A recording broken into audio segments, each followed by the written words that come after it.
Hello, and welcome back to Sharing a Chapter a Day. This is Do, Ra, me, and today I will be reading Chapter 116 of Engagement in Peril by Dara, Odoe, Sup. Chapter 116 is titled The Engagement of Two Friends. A surprisingly happy event happened during my rigorous training at Field Medical Service School in Camp Pendleton, Oceanside, California. During my fourth week of training, I was reunited with the very person that I held dearly in my heart and mind. It's the very person that I often thought about to get through the day during my entire training and in all that I did. I was fortunate, and for a brief moment in my life then, I was once again reunited with my dear Shinshin Nagami. It was any other ordinary morning for me. I awoke early before muster and such, and after preparing and readying myself for the day's tasks, in my crease-pressed camouflage uniform, I walked my usual route to the mess hall for morning chow. I and a few other of my classmates took our usual daily route. Out the front doors of our barracks, across the massive ceremonial blacktop between two marine barracks and away from the large sandpit, and straight into the double doors of Camp Delmar galley for morning chow, frenzy, and feedings den. We all walked by and away from the marine who were training and handling each other roughly in the sandpit that morning. That's what the sandpit was for, hand-to-hand combat training and dealings. And it wasn't our cup of tea. After all, we were devil dogs, not fighters. We were medical personnel who are not trained to go up to hand-to-hand combat with anyone. We walked by, nonchalantly, not minding what they were doing. It was routine and normal to us to avoid the show of brute force and such. And none of us wanted to get involved with what was going on in there, in the sandpit. I didn't bother noticing him at first. He seemed much larger and more massive now. Much more than that time we had last met. Shinshin had swollen up with ripped muscles practically everywhere, and he seemed a little different at first. I didn't bother saying hello or anything. I just simply didn't notice or recognize him at first until I heard that voice. "Hey, Sock, what's up?" Shinshin calmly stated. From the sound of his voice, I came to a sudden halt. The voice sounded so familiar. Could it be? I had thought to myself. From my erect stance, I made an about face and looked in his direction. It was his smirk smile that reminded me of him. I smiled and, losing control of myself, hurled myself into the sandpit and embraced his rock-hard, firm new body. "What the fuck, Shinshin? What are you doing here?" Like a schoolgirl, I yelled with envy and joy.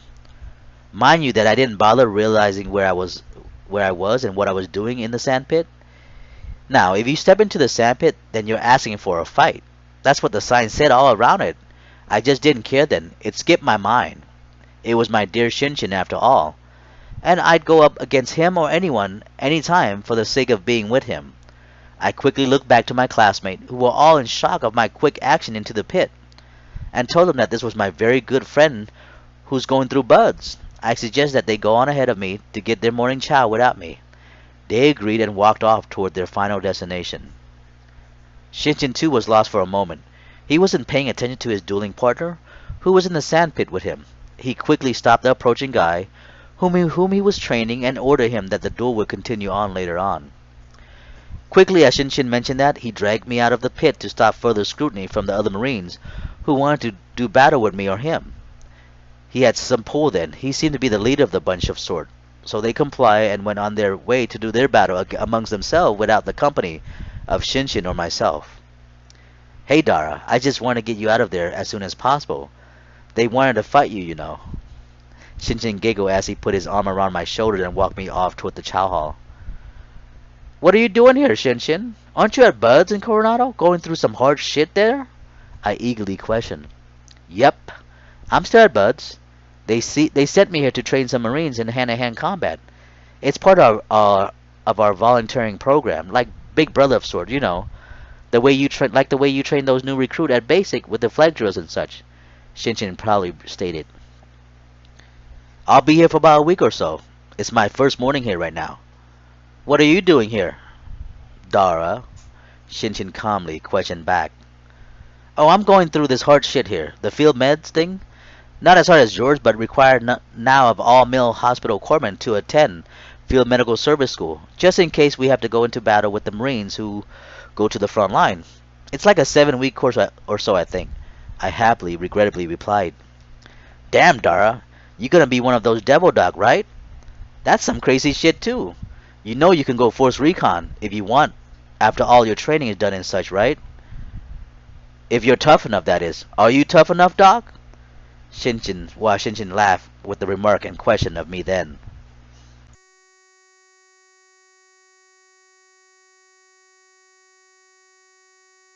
Near the morning chow, I was once again with my dear Shinshin. I couldn't bring to mind to tell him that I had been thinking about him all this time, and I was wondering how he was the whole time we had been apart. Once again, we were reunited and practically in arms as we walked each other to the mess hall to share the morning chow together. I was once again with my dear Shinshin. I couldn't bring to mind to tell him that I had been thinking about him all this time, and I was wondering how he was the whole time we had been apart. But he knew. In his eyes and smile, he knew that I too had missed him as much as he had missed me. We both got into line and ordered our morning meals and found a table for two to talk and reminisce about our experience as so far. I just had to tell him all about Misha and all the shit he had been gone through with the drugs and tattoos and such. I was sure Shinji would get a shock out of it. Once we had our meals in hand, we found a single table for two and went about discussing our ordeals and wandering so far since we last saw and last spent time with each other at basics. You know, Shinshin, Misha Hassan had been dishonorably discharged from the Navy. It's been a few months ago. He was going through some really hard shit with his girlfriend and shit like that in San Diego. He went mad and lost it. He started doing drugs and getting tattoos and just pissed everyone off all around him. I miss him though. He was supposed to be here too if he hadn't been sent home, as I rambled on about Misha for Shinshin's amusement. Damn, that's some tough shit that happened to Misha. He was a good guy. I'm sure he's better off now since he's going back to his home in Beverly Hills and such. You remember his family is loaded, right, Dara? I shook my head in agreement to Shinshin's reminder. With all the money his family has and his dad's is some big shot lawyer and his mother's some fantastic ass doctor of sort, he'll do just fine, Dara. I'm sure of it. Shinshin looked for and spoke comforting words to ease my worried thoughts then. We rambled on during our morning meals, not minding the time or if anyone was listening to our not more than friendly chatter. Sitting there face to face with Shinshin, I glared at his physique. He had gotten larger, more built than before, more massive and more destruction-capable looking than before. He smiled his usual smirk, which always drove me crazy, bringing tingling sensation to my spine. I was practically having a hard-on then at the sight of my dear, beloved Shinshin. We discuss and laugh about old times and such, what we will be doing after all this rigorous training and fiasco is done with, him with buds and me with field medical service school. I had told Shinshin that I had orders back to Balboa, stationed at the Naval Medical Center San Diego, where I'll be assigned to some clinic or ward to start practicing and training my trade, unless I decide to go force recon as he had mentioned earlier.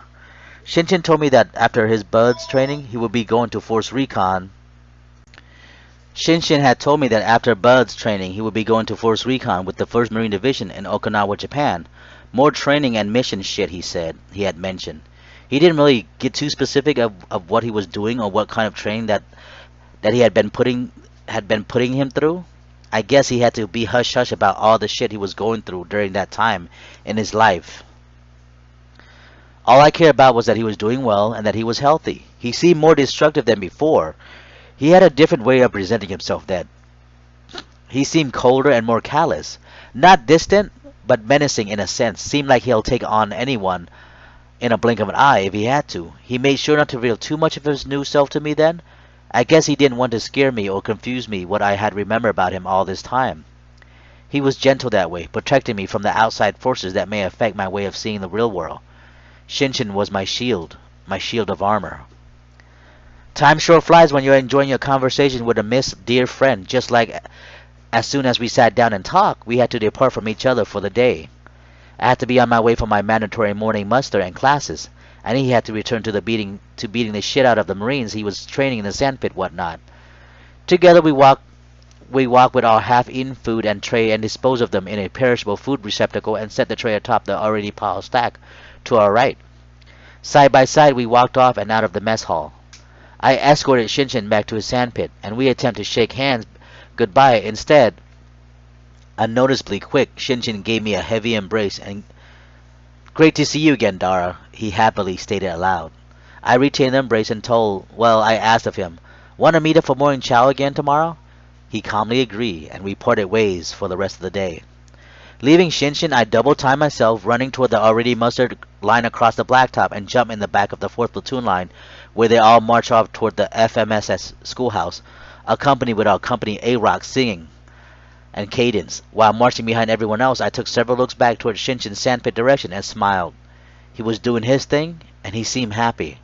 That's all I can ask for, I told myself with a smirk that resembled that of Shinshin then. That week that Shinshin was around Camp Delmar, I tried my hardest to see him as much as I could. I made sure to get through my quizzes and tests faster than usual from our schoolhouse so I can leave the classroom and run out to look for Shinshin to hang out with him. I was acting like a schoolgirl who had a sudden crush on her cute substitute teacher and couldn't wait to see him again. At times, he wasn't much around. He was way too busy with his own thing. He had Marines and Armed Forces personnel to train, of course, and he had shit to do for the Marine Corps. After all, Shinshin wasn't there to see me. It was by sheer luck and coincidence that he was at the same command as I was then. I was fortunate enough to be able to spend some time with my dear Shinshin. No matter how small or minute it may have been, I would cherish all these moments that we have shared as much as I can with him for the time being. I was only able to spend several morning chow with Shinshin then, where we shoot the breeze and talk about old shit and future aspiration. One time during the entire week he was there, we were able to catch dinner together. Since Shinshin had a vehicle, he decided to take me to town for some supper one evening after our shit and task was done. In our pressed-out creased camouflage fatigue and marine gear, we made our way toward a family restaurant that welcomed and enjoyed the company of Marines and military personnel at their fine establishment. Since it was on a Thursday night, there was no waiting, and we were seated and had a nice dinner table right away after we prepared ourselves to order a meal. Once seated, we ordered from the menu, their dinner special, of course. That night we had steak and lobster tail special, with a side of mashed potato, gravy, and some steamed veggies. I ordered a Coke, and Shinshin had water for his beverage. I giggled at his choice of beverage, and he mentioned that he needed to be off caffeine until Buds was through. It was part of his command's recommendation while going through Buds. "Lots of carb. That's all they want you to eat and only drink," Shinshin said, mimicking one of his instructors. It was nice that evening, being able to share a warm, hearty dinner meal with my dear friend Shinshin. If people saw us there together, they would have thought that we were a couple of some sort, a gay couple to be exact. It was just how friendly we were to each other. We laughed and ate well together that night, talking shit about this and that, and just bullshit in the breeze as we munch and devour our meals together during that nice cool evening. And of course the table had some nice freshly cut flowers and a lit candle setting in the middle of it, with some soft elevator music playing in the background, making and giving it a sense and scene of romanticism. Who wouldn't think that we were a gay couple if they had seen us dining together there on that nice, calm, soothing night? We fit each other well then. Shinshin and I were like hands and gloves. Mind you, we weren't the only couple in the refined establishment. There were several other couples in the joint, enjoying their meals and company together, except the majority of them were older and more senior couples, as we were children in our late teens. But we still made a handsome couple nonetheless. As we ate and discussed whatnot, I told Shinshin, Shinshin, tomorrow the entire battalion is going on an 8-mile hump, and we will be spending like a week or so out in the field, camping, playing some war games, and doing some desert shit out there. And this is probably the last time I'll see you, right? As I questioned him. He laughed at my statement and told me not to worry. "It's nothing, Dara. I'm sure you would do fine. You're the shit, remember? You're the pocket Hercules that everyone adore and admire at basic. And you're tougher than those big bastards in your company. I've seen you and I know you, Dara. And don't worry about us. If fate has its way, we'll run to each other again. Just like this week, right?" With warm, calm smirk, he commented to reassure me of my stress and worries of what was to become of us. Shinchin was reassuring that way. He knew how to get to me, and he knew how to put me at ease. After about an hour or so at the restaurant, and after finishing our meals, we paid for our delicious supper and decided to walk about the nightly lit little town to burn off some of the many calories we had just consumed. Being mindful to tell the manager of the restaurant, Shinchin asked if he could leave his vehicle parked there. The staff smilingly agreed, leaving his vehicle at the restaurant's parking lot. Shinchin and I, well, we marched on and about town that night. Oceanside was pretty much bustling at nighttime, more so than it is during the day. Jarheads and town people everywhere, getting in the nightlife and just walking about during the warm spring breeze. All along the beach shore, several groups of people burnt beach bonfire and sat around laughing, eating, and enjoying each other's company. As Shinshin and I walked, we talked and pointed at objects and people that we saw. They were your usual city nightlife, with several ladies of the night and prostitute whatnot, some dudes too, asking if you were up for a good time whatnot, if we wanted their company for the night. We both said, no, not tonight, miss or mister, as we softly giggle and laugh and continue on our walks. All about town that night, people were all about, dining out and night gazing and walk up and down the main street of that marine town. Shinshin and I walked about for a good several hours, shitting the breeze and just enjoying each other's companionship. I was feeling really good, more than usual. I haven't felt like this in a long time, and it was Shinshin who was making me feel that way. We decided to walk about the sand. We made stops at several bonfires, greeted the people there. All were friendly and welcoming. We walked by the rolling and in and out shore while the cool breeze cooled our ears inside our face that was facing the beachfront. Seemed that we were more than just friends then if you saw us together that night. After a good long walk about town and the beaches, and with some soft moist sweat dripping from the collars of our camouflage blouse shirt, since it was getting late and past our designated turn-down time, we decided it was time to go back to our base and barrack and turn in for the night. Shinshin drove us back to our command slowly, slower than the normal posted speed limit for the stretch of that road, as though he was trying to prolong the inevitable. That we will soon be apart and once again. We made small talk about as we drove on. I told Shinshin that I will miss him, and hope that fate will bring us back together again in the long run. He laughed and snickered at my gay statement, but in his laughter and the small gleam in his eye, I knew that he too would miss me as well. I sensed he was feeling and probably had the same worries or concern that I was having about us and about what was to become of us. After passing through and with the permission of the command's night sentry at Camp Pendleton's front main entrance, we made our last few miles to Camp Delmar, quietly and just inhaling each other's essence and aroma then. Shinton dropped me off at my barrack. With some hesitations and insecurity, I exited his vehicle. I softly slammed his passenger door shut and walked toward the driver's side of his vehicle. Quickly as I was making my way toward him, Shinshin decided to exit his vehicle too. With his driver's side door ajar, he walked toward my direction. With our eyes in contact and in phantom-like fashion, we embraced each other warmly that night under the shroud of shadows from my barracks building. Manly hugs and embrace, of course, as we warmly caressed each other there under the watchful eyes of God and his many minions then. We said what we needed to say, giving each other warm wishes and sending off each other's success and good health. I said goodbye to my dear beloved Shinshin for the last time there that night, and was only wishful and hopeful that we will run into each other again someday, hopefully soon. That was the last time I saw Shinshin then. Those few days and shared moment with him gave me the drive and endurance to go on and finish with the rigorous training and hectic lifestyle of field medical service school. His thoughts and warm words carried me through my aches and pain with all the humps and the bullshit that I was putting up with while going through the rest of 7 weeks of ordeal there at Camp Delmar and Camp Pendleton. Happy and elated with the moment given to me by the hands of fate and share experience with Shinshin, I made like a bandit through the rest of field medical service school then.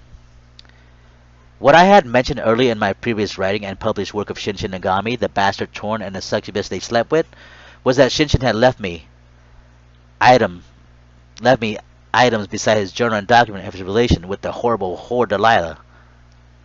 He also had advised me to help other people and talk about his work, talk about who he was. Even after his death, Shinshin was still thinking about people, the unfortunate and stranger who need a little help and push in the right direction. Shinshin, my king, is he. He is. Anytime that I was in pain or anguish, and all I had to do was think of Shinshin and about all the shit he was going through with the buds, and now he had been better himself through complexity and adversity. Memories of him kept me going and kept me sane while I was crashing and burning myself like a ball of fire into the depth of hell with my sins and dastardly deeds with the opposite sex. Shinshin was my dear friend. He was my guiding light, and he still is to this very day.